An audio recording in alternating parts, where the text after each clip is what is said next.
In 1911, when getting an airplane up in the air still seemed something of a miracle, Second Lieutenant Henry Hap Arnold was engaged in a project having nothing at all to do with flight and everything to do with launching his military career. He was trying very hard to become a first lieutenant. Orville and Wilbur Wright had demonstrated their flyer to the War Department in 1904. Though the Army at first turned the Wrights down, it didn't take long for the brass to change its mind and initiate an experimental aviation squadron. When Hap's commanding officer heard that Arnold was planning to volunteer for flight training, he said that he knew of no better way for a promising young officer to commit suicide. Hap signed on anyway. In school at the Wright Brothers field in Dayton, the cadets started out with the basics, learning first the simple aeronautical nomenclature of the times, and then, finally, learning how to fly. In a letter from Dayton to his skeptical former chief signal officer, Arnold reported his progress. "Sir, I have the honor to report the following progress made by me in learning to operate a Wright airplane. During the week, I've made 12 flights with an instructor and 1 flight by myself. My instruction under the supervision of the instructor in the machine is finished, and from now on, all of my flights will be made alone for experience. Very respectfully, Henry H. Arnold, 2nd Lieutenant, 24th Infantry."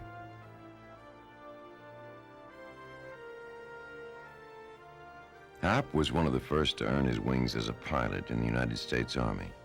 In later years, he never lost the glow of pride and the respect for this symbol of achievement, and he reveled in every aspect of flight.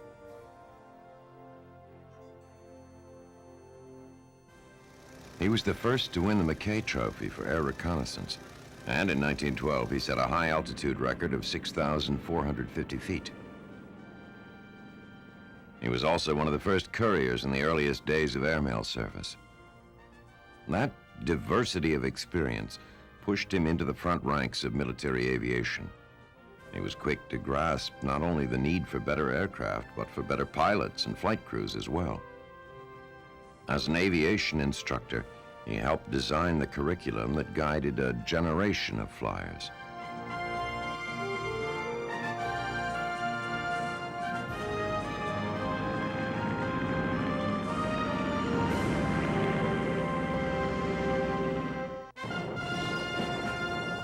As America entered World War I, most Americans were barely aware of aviation's military potential. Suddenly, there was a desperate need for trained pilots. They were recruited from all the services, carefully selected for their intelligence and quick reflexes under stress. More important was the need for aircraft. Administrative problems, including aircraft production, became Hap's responsibility. Working on the home front, Hap learned some crucial lessons that would have great meaning in his later years. He learned first and foremost that mobilization for war is not a fast process. Designing and producing aircraft takes years, not months. Many of the planes and engines ordered for the war were finished too late for combat. Hap firmly resolved that America would not be caught short again. With the war over, the nation relaxed. Hap and other American airmen, however, faced a great challenge. It was in the post-war years that the American Air Force had to prove its significance. The flyers, out to prove their worth, went to work. Billy Mitchell used some old German battleships to prove that precision bombing could be effective at sea. Engineers developed safer parachutes, and racers pushed the speed records higher and higher. Airborne observers spotted forest fires before they could rage out of control, while the Signal Corps experimented with photo reconnaissance. In the winter of 1932, Arnold himself directed the first humanitarian airdrops of food to snowbound Indians in the American Southwest.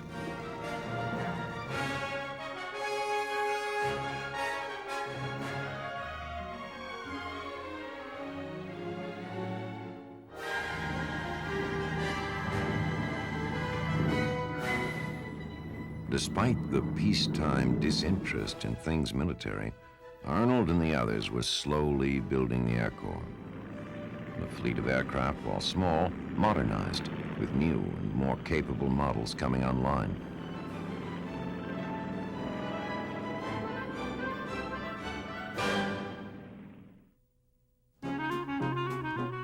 Still, Arnold retained a balance in his life.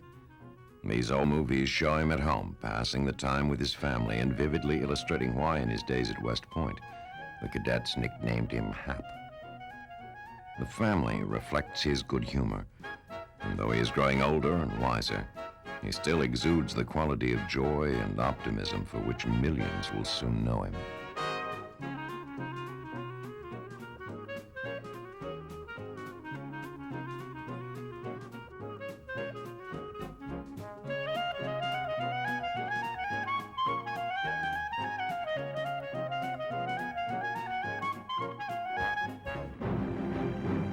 In 1934, the first B-10 rolled off the assembly lines. It was an all-metal bomber capable of carrying a 2,000-pound bomb load, the fastest bomber in the world at the time. Under Hap's command, the B-10 undertook a long-range test flight from Washington, D.C. to Fairbanks, Alaska, to determine the feasibility of air operations in that part of the globe. Even under extreme Arctic conditions, the mission went flawlessly.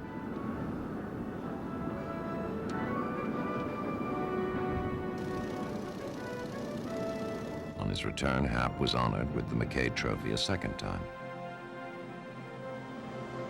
In 1938, on the day before Hitler won a victory at Munich, Major General Hap Arnold was appointed Chief of the U.S. Army Air Corps. From the beginning, Arnold was a trusted advisor to the Commander-in-Chief. Roosevelt respected his judgment, and together, they recognized that the time to build and expand had become precious. With the world gearing up for war, the United States desperately needed aircraft for ground support, fighter bombers, long-range bombers, and fast interceptors. Remembering the First World War, Hap pressed for production levels that would support a global conflict, a war of far greater proportions than the world had ever known. The task was Herculean, but he kept with him the lesson he had learned from the Wright Brothers. Anything is possible. Hap believed that, in spite of opposition from those who, even at this late date, felt that the ocean was all the protection the United States needed.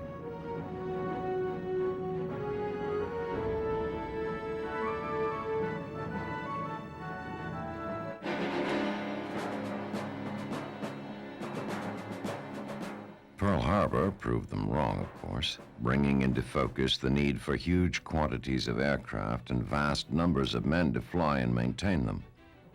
Well aware of the time and money involved, Hap had been steadily extending the Army Air Corps training program, coordinating the growth of manpower with the increase in equipment.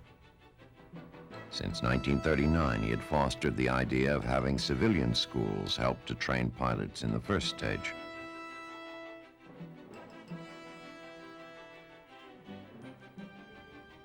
Army Air Corps training had been systematized, and it would include many young men from all walks of life.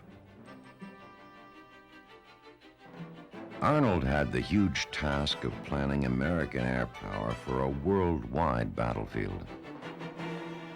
Early in the war, isolated operations began to foreshadow the future effect of long-range bombing. The daring low-level raid on Tokyo was a carefully designed attack which brought home to Japan the real meaning of war. The leader of this successful mission, Jimmy Doolittle, was welcomed home by a much gratified chief. Hap always took great pride in the achievements of his men, and they were made aware of his personal interest. In the following months, in battle against the Luftwaffe, American pilots demonstrated the kind of bravery that did credit to the Army Air Corps and that heartened the nation. Whenever the opportunity afforded, there were frequent visits to his men. Always, Hap was received with enthusiasm and affection. No commander was better liked, more deeply respected. As he went about building American air power, a concept began to form in his mind.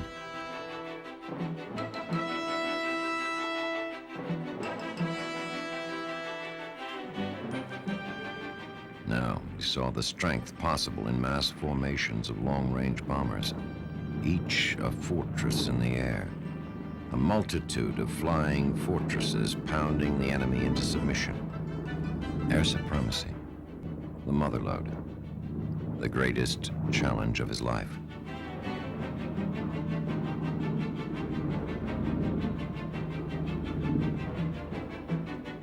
With production chief Bill Knudsen, he toured plants and factories. As time went on, his reputation grew. Deadly serious, but always good-natured, this was the way Hap did business. Thank you, Dr. Lewis. You know, Doctor, after looking over my audience, I'm going to give my prepared speech back to Captain Sheffield. And if you want it for your record, you can ask Captain Sheffield for it. And I'm sure that he'll be glad to give it to you. Now on with the show. I think that you people here are entitled to a little bit of background on this thing that we call air power. Air power. No one was better suited to talk about it than Hap, or better able to put words into action, to mold our Air Force into the strongest in the world. Hap's keen awareness of the significance of air power made him invaluable on the international scene. As the Allies coalesced into an efficient whole, at conferences from Washington to Casablanca, Arnold lobbied for mass daylight raids against Germany. The plan was not greeted with favor. The British preferred night bombing, choosing the relative safety of darkness. Arnold argued, however, that daylight precision bombing could cause far greater devastation than was possible during darkness. In the end, the Americans bombed by day and the British by night. So it fell to Arnold to coordinate what became the most devastating and conclusive application of air power of the war, the systematic destruction of the German war machine.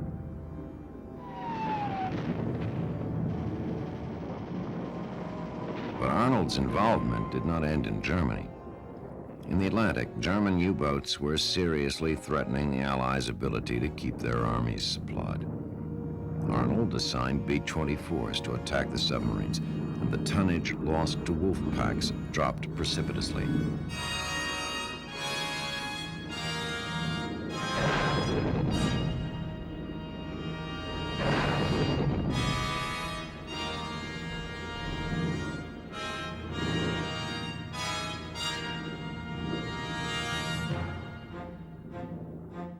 In the Far East, there were other problems. Hap went over the air needs of this theater with General Joseph Stilwell and General Chennault. Here it was decided that a difficult flying route over the Himalayas could provide a flow of supplies to the Chinese. That effort, referred to by the pilots as flying over the hump, was one of the extraordinary accomplishments of the war. Hap, as commanding general U.S. Army Air Forces, was a member of the Allied staff which meant to determine the future course of the war. Here at the Cairo Conference and after at Quebec, Hap became known for his good judgment and common sense. Among leaders of other nations, Hap was not only the good-natured man with the encyclopedic knowledge of planes and all matters concerning air power, he was a first-rate diplomat upon whom our military staff could depend. By this time, there was complete acceptance of Hap's daylight bombing program, a personal victory that Hap would forever savor and that would, more importantly, speed Allied progress in the war. Because of the desperate need for pilots, Hap encouraged the creation of a women's branch of the Air Force. The Women's Air Service pilots, known as the WASPs, flew cargo missions, ferried aircraft back and forth across the ocean, and maintained planes behind the lines, freeing hundreds of men for combat duty. At the first graduation ceremony, Hap was the honored guest.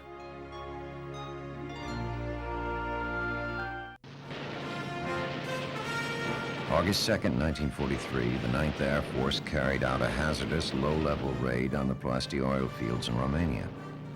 Plasti was the source of much of Hitler's precious fuel, and 177 B-24 Liberators from the Tripoli area caused serious damage.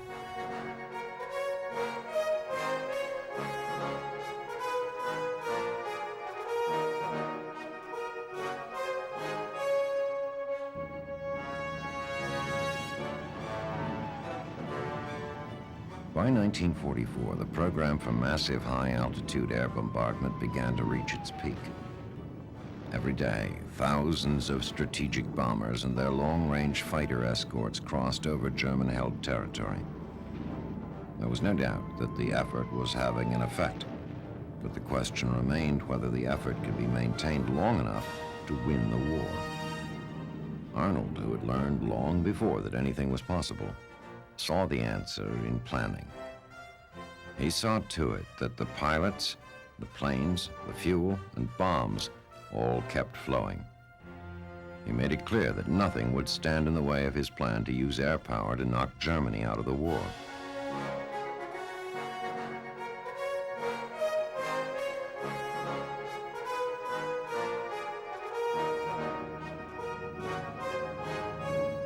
In the end, he achieved what he had set out to achieve: total air supremacy.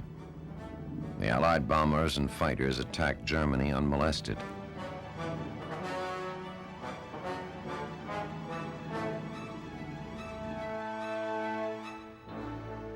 At the Potsdam Conference, where the Big Three played their end game for Europe, Arnold helped to plan the final victory in Asia.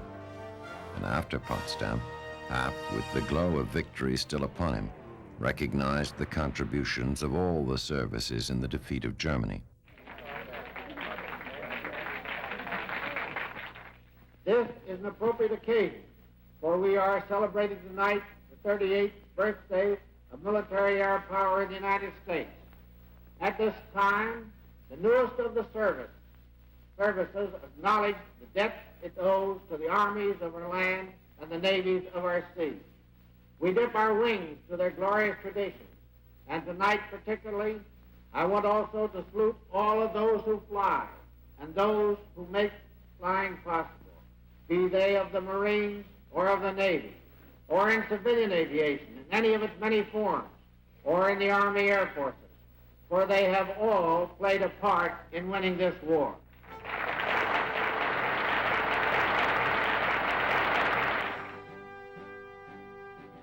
Able to concentrate his full attention on the war with Japan, he flew to bases in the Pacific. Friendly and good-natured, he found out what he needed to know without seeming to try. Receptive and even-tempered, he was on the best of terms with his commanders and was always sensitive to their problems. In the Pacific, Arnold wielded a new weapon, one he had ushered into existence, the B-29. By far the largest airplane in the world, the so-called Super Fortress was the pioneer of intercontinental bombing. It could carry huge bomb loads thousands of miles and return safely to base, and eventually carried the war-ending atomic bombs. 3 months after VJ Day, General of the Army Henry Hap Arnold retired from the military. 2 years later, he saw his dream reach fruition when the War Department created the United States Air Force as a separate service equal to the Army and Navy. He died, a man fulfilled, 3 years later, and in January 1950, was buried in Arlington National Cemetery.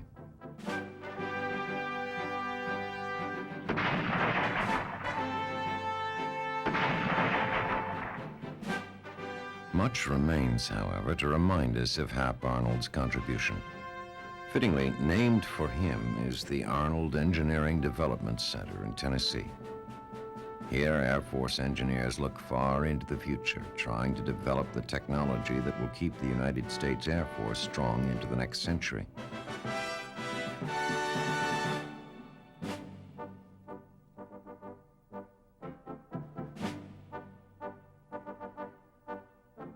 Perhaps most important to Arnold's memory is the Air Force Academy. The cadets of the Air Force Academy are all profoundly touched by a man who died long before any of them were born. He is reflected in their thoroughness and dedication, and the standards of the Academy stem in large measure from the example set by the first Air Force leader. A remarkable man, a remarkable life. Henry Hap Arnold, a hero.